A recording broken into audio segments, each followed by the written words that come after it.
കഥയൊരുക്കി കവിത മൂളി കാറ്റിലുലയുന്ന ഒറ്റമന്താരം.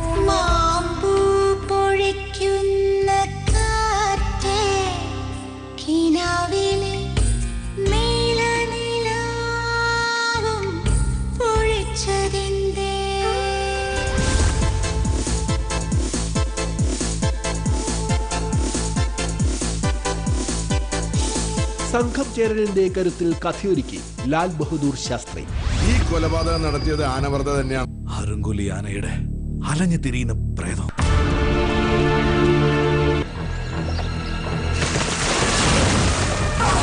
മരണത്തിന്റെ ദുരൂഹതയിൽ മറുത. എന്തിനാ സാറേ ഇവളെ ഇത്രയൊക്കെ ആക്കിയിട്ട് മതിയല്ലേ സാറിന്? ഇത് കാണാനാണ് സാറോട് വന്നു. അപ്പോത്തിക്കിന് നൽകുന്ന ഔഷധം. മരിച്ചു പോകുന്നില്ലയോ? ഇത് ചെയ്യാതിരുന്ന ഞാനല്ലേ പോകത്തുള്ളൂ. ഇത് ചെയ്യാൻ ശ്രമിച്ച എന്റെ കുടുംബം മൊത്തം ഒരിക്കലും പോകുന്നത്. കഥ പറഞ്ഞ് കവിത മൂളി പാട്ടിന്റെ സുഗന്ധപൂരിതമായ വഴികളിലേക്ക് പ്രേക്ഷകനെ ക്ഷണിക്കുകയാണ് ഒറ്റമന്താരം എന്ന ചിത്രം. മെലഡിയുടെ വസന്തകാലം തീർക്കാൻ ഒറ്റമന്താര പൂക്കൾ വിരിയിച്ച് പ്രേക്ഷകരിലേക്ക് വശ്യഗാനത്തിന്റെ പൂമണം പരത്തുകയാണ് ചിത്രം. കൊമ്പത്തെ പൂമരക്കൊമ്പത്തെ പൂവാലൻ പൂങ്കിളിയോ മലയാളി പൊന്നിൻ കുടത്തിന്റെ പൂങ്കവിൾ തുഞ്ചത്തെ ചന്തമിയെന്ന പൂ കാണാൻ ഒച്ചയുണ്ടാക്കാതെ എത്തണം നീ നിന്റെ തൂവൽ വിധാനം നിനക്കിടേണം. രാരീരാരോ രാരീരോ രാരീരാരോ. ഗാനങ്ങൾ കൊണ്ട് ഇഷ്ടം പിടിക്കുകയാണ് ഒറ്റമന്താരം എന്ന മിഴിവാർന്ന കഥാപാത്രങ്ങളുടെ വൈകാരിക ചിത്രം. സിനിമയുടെ ട്രെൻഡ് വാല്യൂ ചോദ്യം ചെയ്തുകൊണ്ടെത്തുന്ന ചിത്രം സംഭവ കഥയാണ് ചലനചിത്രത്തിലേക്ക് സന്നിവേശിപ്പിച്ചത്. അങ്ങനെ ആന്ധ്രയിലെ ഉൾനാടൻ ഗ്രാമമായ രുദ്രൂരിലെ 15-കാരി പെൺകുട്ടി അനുഭവിച്ച ജീവിതം നാടാകെ കാണുകയാണ്.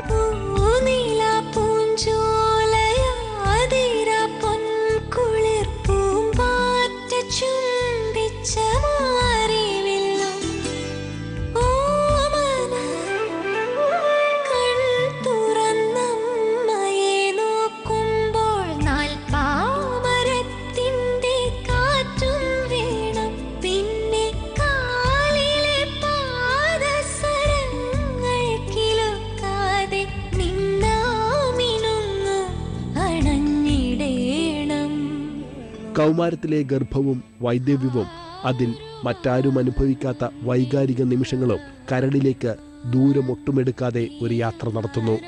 രമേശ് നാരായണനാണ് സംവിധായകൻ വിനോദ് മങ്കര ഒരുക്കിയ വരികൾക്ക് ഈണം പകർന്നിരിക്കുന്നത്. താരാട്ട് നീലാംബരിയിൽ തന്നെയാകണമെന്ന ശാഠ്യം തിരുത്തുകയാണ് രമേശ് നാരായണൻ. പ്രകൃതിയിൽ നിന്നുമുള്ള സഹജമായ രാഗമായ ദുർഗാ രാഗത്തിലാണ് ചിത്രത്തിന്റെ താരാട്ട്. സുജാതയും ശ്വേതയും ഒരുമിച്ചാണ് ഗാനം ആലപിച്ചിരിക്കുന്നത്. പൂമരക്കൊമ്പത്തെ പൂവാലൻ പൂങ്കിളിയോ മലയാളി രാരീരാരോ രാരീരോ രാരീരാരോ രാരീരാരോ രാരീരോ രാരീരാരോ. ഒരു വർഷത്തെ ഇടവേളയ്ക്ക് ശേഷം സുജാതയുടെ ശബ്ദത്തിൽ മാത്രമായി എത്തുന്ന ഗാനവും ഒറ്റമന്താരത്തിൽ വിരിയുന്നു.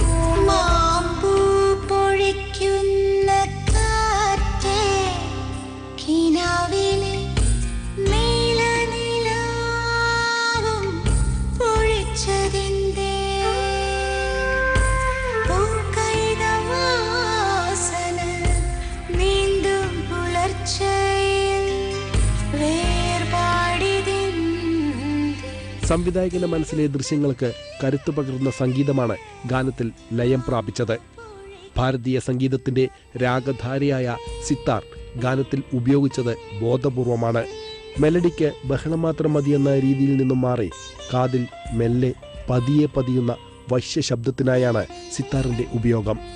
സിത്താറിസ്റ്റ് കൂടിയായ സംഗീത സംവിധായകൻ രമേശ് നാരായണൻ ഗാനത്തിൽ സിത്താറിന്റെ ശബ്ദം ഇഴചേർത്തപ്പോൾ നവ്യമായ അനുഭൂതി അത് പകർന്നു നൽകുന്നു.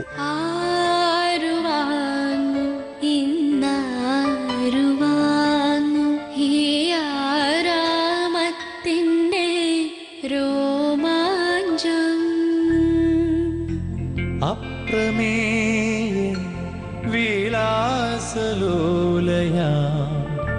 സുപ്രഭാതത്തിൻ സുസ്മിതം.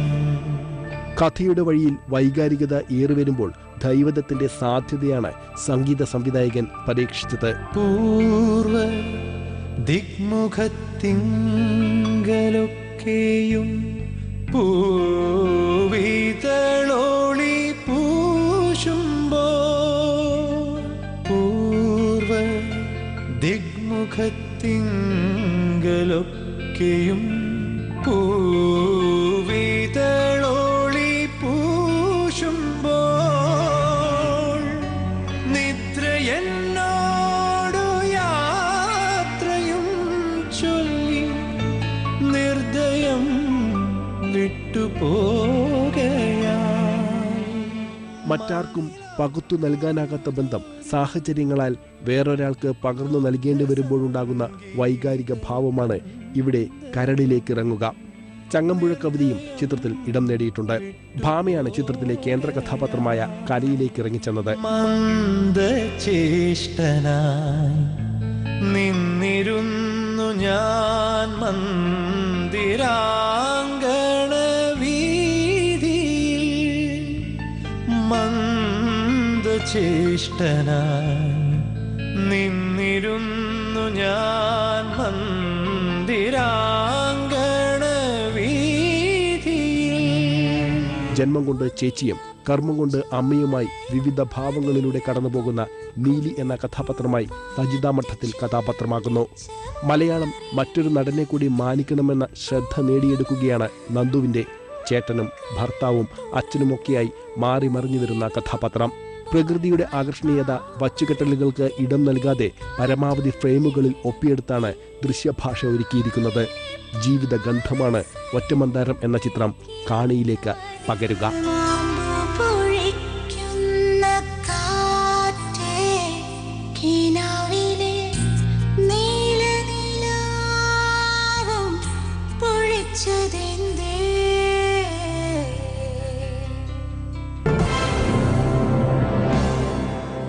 സസ്പെൻസുകളുടെ പിൻബലത്തിൽ ലളിതമായി കഥയവതരിപ്പിക്കുകയാണ് ലാൽ ബഹദൂർ ശാസ്ത്രി എന്ന ചിത്രം.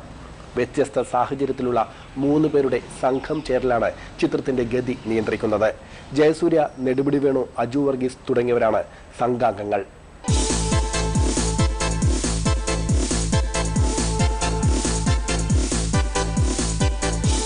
ഏറെ ലളിതമായി വ്യത്യസ്ത ജീവിത പ്രശ്നങ്ങളും ജീവിതയാത്രയിലെ അപ്രതീക്ഷിത സംഭവങ്ങളും പ്രശ്നങ്ങളും പ്രശ്ന പരിഹാരങ്ങളും പ്രതിസന്ധിയും വേദനയും നിരാശയും ആഹ്ലാദവും ചിരിയുമൊക്കെ കഥയിൽ ചേർത്തുവെച്ച് അവതരിപ്പിക്കുകയാണ് ലാൽ ബഹദൂർ ശാസ്ത്രി എന്ന ചിത്രം.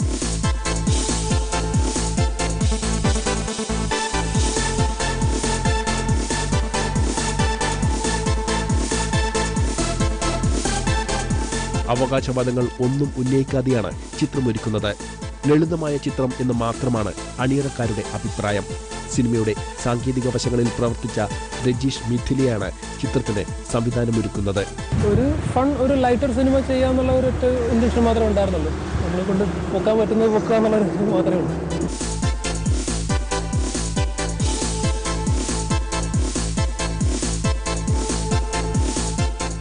വ്യത്യസ്ത സാഹചര്യങ്ങളിൽ നിന്നും ഒരേ പോയിന്റിൽ എത്തുന്ന 3 പേരുടെ കഥയാണ് ചിത്രം പറയുക.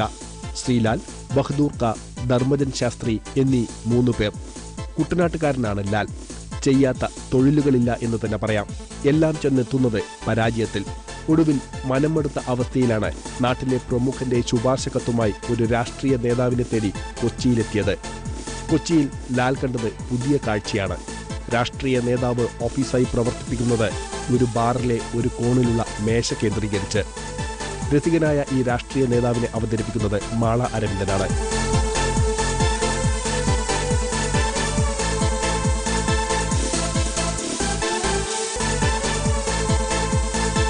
ജയസൂര്യ ലാൽ എന്ന കേന്ദ്ര കഥാപാത്രത്തെ അവതരിപ്പിക്കുന്നു. നെടുമുടി വേണുവും അജു വർഗീസും ബഹദൂർ കെയെയും ശാസ്ത്രിയെയും അവതരിപ്പിക്കുന്നു. ബഹദൂർ എഴുത്തുകാരനാണ്, രസികനാണ്, അല്പമൊക്കെ മദ്യസേവയുമുണ്ട്. നെടുമുടി വേണുവിന്റെ ഹാസ്യം ചിത്രത്തിൽ നന്നായി ഉപയോഗപ്പെടുത്തിയിട്ടുണ്ട്. ശാസ്ത്രി അച്ഛൻ വരുത്തിവെച്ച കടക്കിണിയിൽ കുരുങ്ങി അതിൽ നിന്നും മോചനത്തിനായി കൊച്ചിയിൽ സർക്കാർ ഓഫീസിൽ കയറിയിറങ്ങുകയാണ്. കൊച്ചിയിലേക്കുള്ള യാത്രയ്ക്കിടയിലാണ് മൂവരും പരിചയപ്പെട്ടത്. പരിചയം വളർന്ന് ചില പങ്കുവെക്കലുകളിലേക്ക് നീങ്ങുമ്പോൾ ചിത്രത്തിന്റെ കഥയിൽ വഴിത്തിരിവുണ്ടാകുന്നു. പുതുമുഖം സാന്ദ്രയാണ് നായിക. താര എന്ന നഴ്സിനെയാണ് സാന്ദ്ര അവതരിപ്പിക്കുന്നത്. മഴവിൽ മനോരമയിലെ മിടുക്കി എന്ന പരിപാടിയിൽ നിന്നുമാണ് സംവിധായകൻ സാന്ദ്രയെ കണ്ടെത്തിയത്. രഞ്ജി പണിക്കർ, സുനിൽ സുഗത, പാർവതി, പ്രദീപ്, തസ്നി ഖാൻ, സേതുലക്ഷ്മി തുടങ്ങിയവരാണ് ചിത്രത്തിലെ മറ്റു താരങ്ങൾ. ഒപ്പം ജയസൂര്യയുടെ മകൻ അദ്വൈതും ചിത്രത്തിലുണ്ട്. ജയസൂര്യ അവതരിപ്പിക്കുന്ന ലാൽ എന്ന കഥാപാത്രത്തിന്റെ കുട്ടിക്കാലമാണ് അദ്വൈത് അവതരിപ്പിക്കുന്നത്. നാച്ചുറൽ ലൈറ്റിങ്ങിന് ഏറെ പ്രാധാന്യം നൽകി കൺമുന്നിൽ കാണുന്ന ദൃശ്യങ്ങൾ പോലെ സിനിമ ഒരുക്കുകയാണ് ഛായാഗ്രാഹകൻ എൽദോ ഐസക്. ഈ ഒരു സിനിമയുടെ ഗുണമെന്ന് പറഞ്ഞാൽ ഇതൊരു നാച്ചുറൽ സിനിമയാണ്. ഇതിൻ്റെ അകത്ത് വലിയ അതിഭയങ്കരമായ രംഗങ്ങളോ സാഹസ്യ രംഗങ്ങളോ ഒന്നുമില്ല. ഇത് സാധാരണക്കാരൻ്റെ കഥയാണ്. സാധാരണക്കാരൻ്റെ കഥ വളരെ മനോഹരമായിട്ട് പറഞ്ഞു പോകുന്ന ഒരു സിനിമയാണ്. അപ്പോൾ ഞാൻ ഇതിൻ്റെ അകത്ത് ഉദ്ദേശിക്കുന്ന ലൈറ്റിംഗ് പാറ്റേണൊക്കെ വളരെ ഒരു നാച്ചുറൽ ലൈറ്റ്സ്, അധികം ലൈറ്റ്സ് ഒന്നും യൂസ് ചെയ്യാറില്ല. നമ്മൾ ഈ പ്രകൃതിയിൽ നിന്ന് കിട്ടുന്ന ലൈറ്റുകളും ആ ഒരു രീതിയും ക്യാമറ മൂവ്മെൻറ്റ്സും മൂഡും കളർ പാറ്റേണൊക്കെ അതാണ് ഞാൻ ഉദ്ദേശിക്കുന്നത്.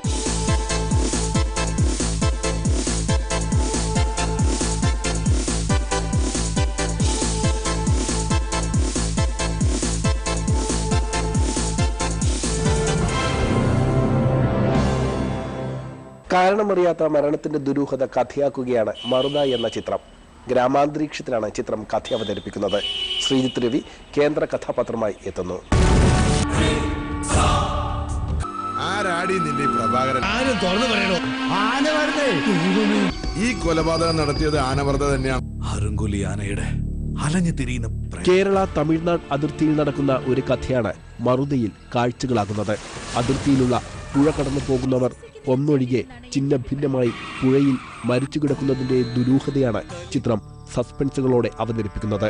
സ്വർണവും വജ്രവും അടങ്ങിയ മണ്ണാണ് പുഴയ്ക്കക്കരയ്ക്ക് ജനങ്ങളെ ആകർഷിക്കുന്നത്.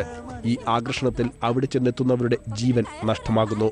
ഏറിവരുന്ന മരണസംഖ്യ സർക്കാരിന് തലവേദനയാകുമ്പോൾ അന്വേഷണത്തിനായി പോലീസ് ഗ്രാമത്തിലെത്തുന്നു. പോലീസിന്റെ രംഗപ്രവേശനത്തിലും കഥാപരമായ രഹസ്യം ഒളിഞ്ഞുകിടക്കുന്നു.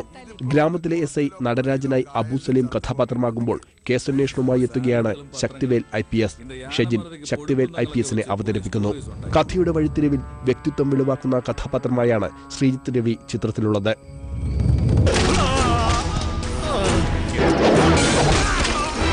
അമ്മാൾ എന്ന സ്വാമിനിയും കഥയിൽ ഇടം നേടുന്നു.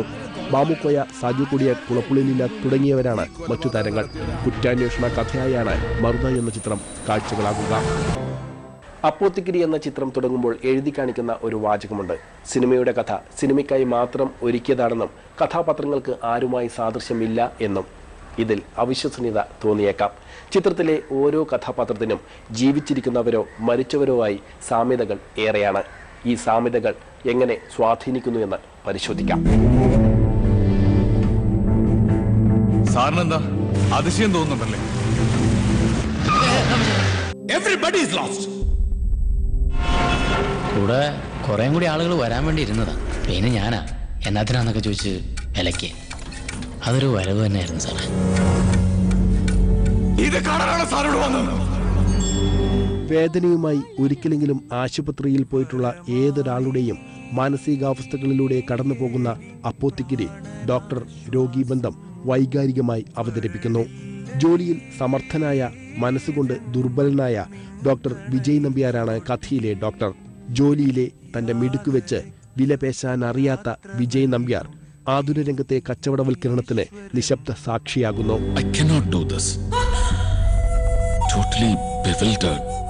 ആരും പറഞ്ഞില്ല സാറന്മാരെ, വേറൊരു വഴിയില്ല, അതുകൊണ്ടാ. ഒപ്പിട്ട് വാങ്ങും. ഇനിയിപ്പോ എന്നാ ചെയ്യും കർത്താവേ?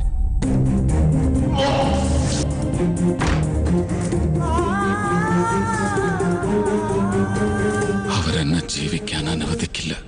അരിക്കും പഴത്തിനും പച്ചക്കറിക്കും തുണിക്കും എല്ലാം വിലപേശുന്ന മനുഷ്യൻ ദൈവത്തിന്റെ കൈയുള്ള ഡോക്ടറുടെ മുന്നിൽ വിലപേശാൻ മറന്നു നിൽക്കുന്നു.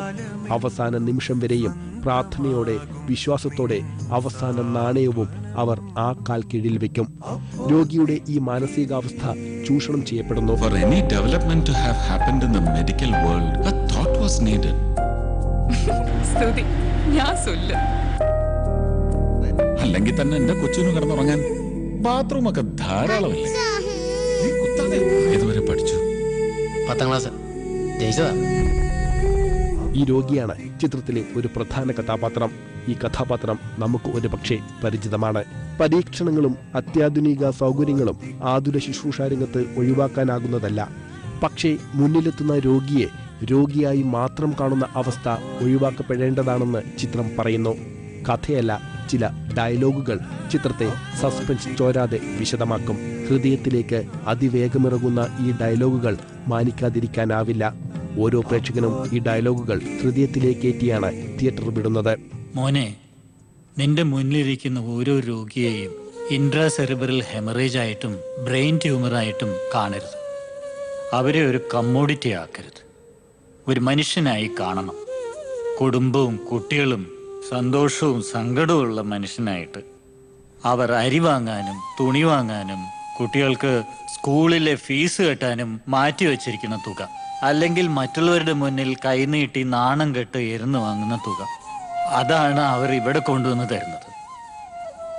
ഇനിയും നിങ്ങൾ പറയുന്ന ഏത് ചികിത്സയ്ക്കും അവർ പണം ഉണ്ടാക്കുമായിരിക്കും. ഇനിയും എന്തെങ്കിലും വിൽക്കാൻ ബാക്കിയുണ്ടെങ്കിൽ അതും കൂടി വിൽക്കും. അങ്ങനെ അവസാനം ആ കുടുംബത്തിന് മുഴുവൻ ഒരു നേരത്തെ ആഹാരത്തിന് പോലും കഷ്ടപ്പെടേണ്ടി വരും.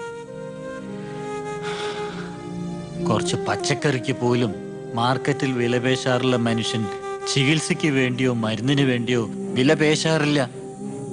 അതറിയാവുന്നത് കൊണ്ട് തന്നെ അവരെ വഞ്ചിക്കാനും എളുപ്പമാണ്. അവരോടൊക്കെ അല്പം സ്നേഹത്തോടെ സംസാരിക്കാനും പെരുമാറാനും കഴിഞ്ഞാൽ അതാണ് ഏറ്റവും വലിയ ശരി. ചിത്രത്തിൽ കഥാപാത്രങ്ങളായി എത്തിയത് സൂപ്പർ താരങ്ങളായിരിക്കാം. പക്ഷേ അപ്പോത്തിക്കരി പൂർണ്ണമായും സംവിധായകന്റെ സിനിമയാണ്. അതുകൊണ്ടാണ് സുരേഷ് ഗോപിയുടെ ഒരു മികച്ച വേഷമായി വിജയ് നമ്പ്യാർ മാറുന്നത്. തിയേറ്ററിൽ പ്രകമ്പനം കൊള്ളിക്കുന്ന പഞ്ച് ഡയലോഗുകൾ ഒന്നും തന്നെ വിജയ് നമ്പ്യാർക്ക് പ്രേക്ഷക ശ്രദ്ധ നേടാൻ തുണയായില്ല.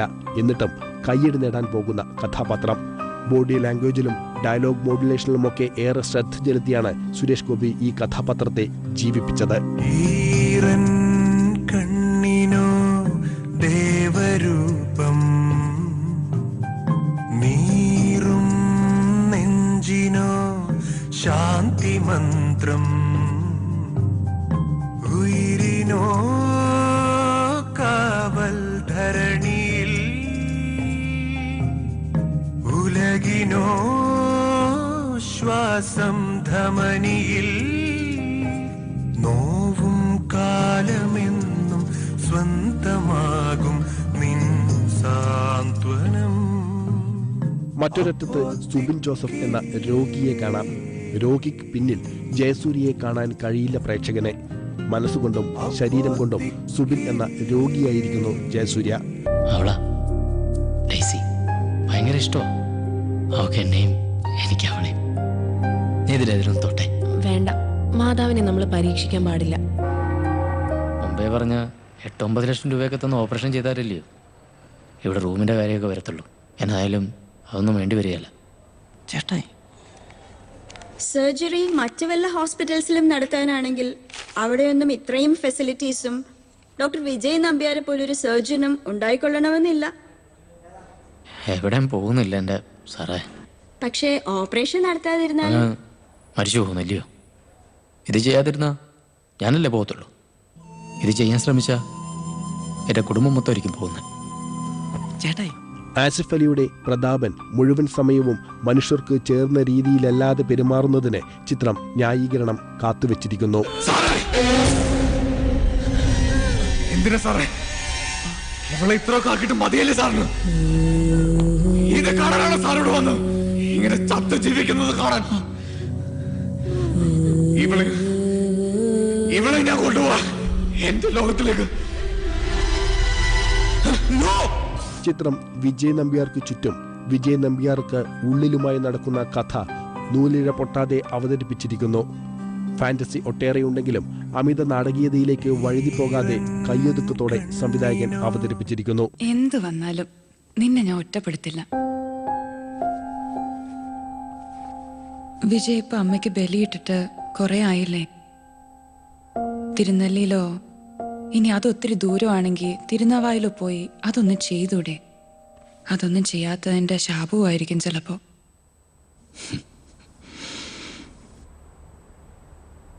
അപ്പൊ ശാപമാണ് മരിച്ചുപോയ ഉറ്റവരുടെയും ഇപ്പോ മരിച്ചു ജീവിക്കുന്നവരുടെ അല്ലേ? ഒന്നും ഉണ്ടാവില്ല വിജയ്.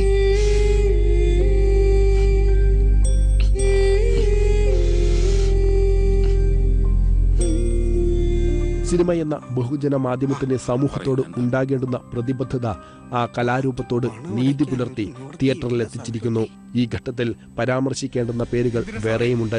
അതിൽ പ്രധാനിയാണ് ഇന്ദ്രൻസ്. ഒപ്പം സീമാജി നായർ, അഭിരാമി, നീരജ് ആരും മോശമാക്കിയില്ല.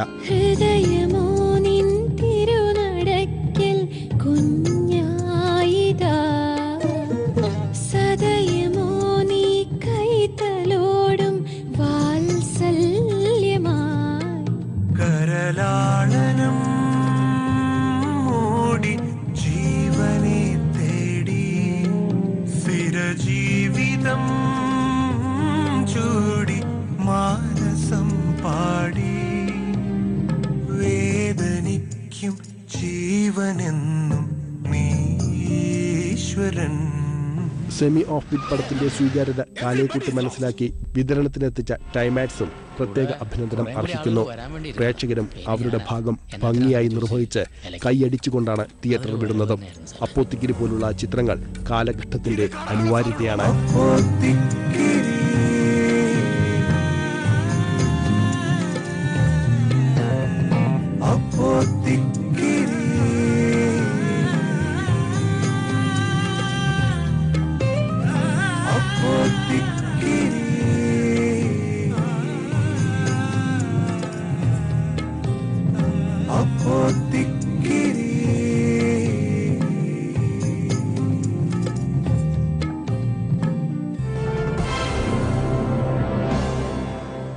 പുത്തൻപടത്തെക്കുറിച്ചുള്ള നിങ്ങളുടെ അഭിപ്രായങ്ങളും നിർദ്ദേശങ്ങളും കത്തുകൾ വഴി അറിയിക്കാം. വിലാസം: പ്രൊഡ്യൂസർ, പുത്തൻപടം, മനോരമ ന്യൂസ്, അരൂർ, ആലപ്പുഴ. പുത്തൻപടത്തിന്റെ പൂർണ്ണ വിവരങ്ങളും ദൃശ്യങ്ങളും ഞങ്ങളുടെ വെബ്സൈറ്റായ manoromanews.com ലഭ്യമാണ്. മനോരമ ന്യൂസിൽ ഇടവേളയ്ക്ക് ശേഷം വാർത്തകൾ തുടരും.